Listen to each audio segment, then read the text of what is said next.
Hello बच्चों, let's read this question. The question says reaction between benzaldehyde and acetophenone in presence of dilute NaOH is known as option A, B, C, D are given. The key concept for this question is organic reactions. तो हमसे पूछा गया है कि बेंजल्डेहाइड और एसीटोफेनोन की reaction है जो in the presence of base NaOH, इसको हम क्या बोलते हैं. अगर हम बात करें एसीटोफेनोन, तो एसीटोफेनोन जो हमारा फॉर्मूला होता है वो क्या होता है, बेंजीन रिंग के ऊपर कीटोन ग्रुप लगा होता है. ये हमारा एसीटोफेनोन है, एसीटोफेनोन. इसकी रिएक्शन करवानी है हमने बेंजल्डेहाइड के साथ. बेंजल्डेहाइड का क्या फॉर्मूला होगा, C डबल बॉन्ड OH लगा होगा बेंजीन रिंग के ऊपर. ये हमारा क्या है, बेंजल्डेहाइड.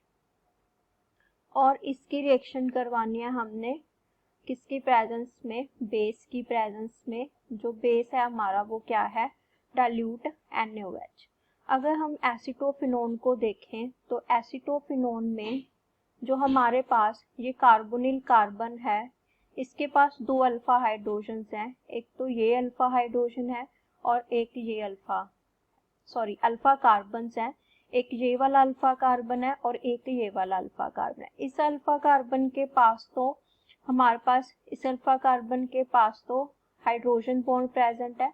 इस अल्फा कार्बन के पास अगर हम देखें तो ये यहाँ पे देखो, एक बॉन्ड इस कार्बन के साथ बना, एक इस कार्बन के साथ, एक इसके साथ, एक बॉन्ड इसके साथ हो गया, एक इस कार्बन के साथ हो गया और एक इस कार्बन, एक इसमें डबल बॉन्ड होता है. तो इसके पास तो अल्फा हाइड्रोजन प्रेजेंट नहीं है, लेकिन इस अल्फा कार्बन के पास क्या है, अल्फा हाइड्रोजन प्रेजेंट है. दैट मीन्स एसीटोफेनोन के पास क्या प्रेजेंट है, अल्फा हाइड्रोजन.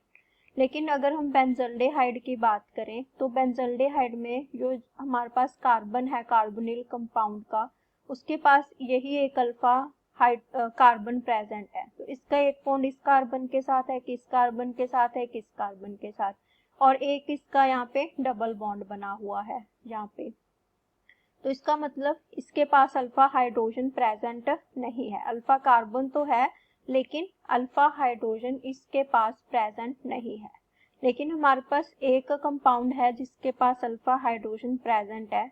तो हमारे पास जो डेफिनेशन होती है उसके अकॉर्डिंग जो हमारी एल्डोल कंडेंसेशन होती है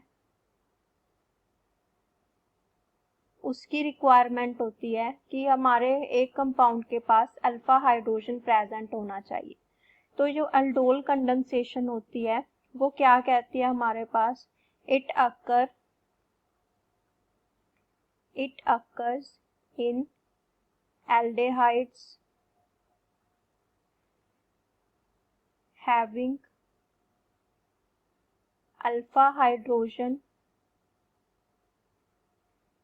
with a dilute base to give beta hydroxy aldehydes called aldols. तो जो हमारी एल्डोल कंडेंसेशन है वो क्या कहती है कि जो हमारा कंपाउंड है उसके पास अल्फा हाइड्रोजन प्रेजेंट होना चाहिए. तो ये बेस के साथ रिएक्ट करके क्या बनाती है, बीटा हाइड्रोक्सी एल्डिहाइड्स.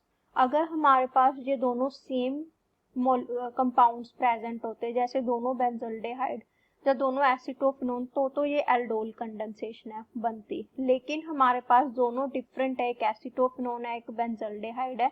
तो ये हमारी कौन सी कंडेंसेशन होगी, क्रॉस एल्डोल कंडेंसेशन. क्योंकि जो एल्डोल कंडेंसेशन है वो सेम में अकर करती है और जो हमारी क्रॉस एल्डोल कंडेंसेशन है वो डिफरेंट हमारे कंपाउंड्स में अकर करती है. इसकी रिएक्शन देख लेते हैं क्या रिएक्शन होती है हमारी. वैसे हमसे रिएक्शन पूछी नहीं गई.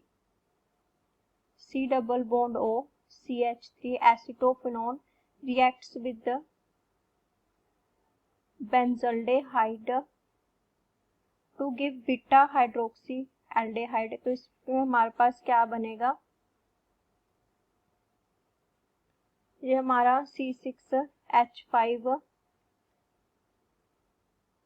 C double bond O CH double bond CH, और यहाँ पे हमारे पास तो ये हमारा क्या है, फाइनल कंपाउंड है। सो हमारा कौन सा ऑप्शन बनता है, option C. Cross aldol condensation क्या है, अकर करेगी between benzaldehyde and acetophenone. So option C is the correct answer. Hope you understand. Best of luck.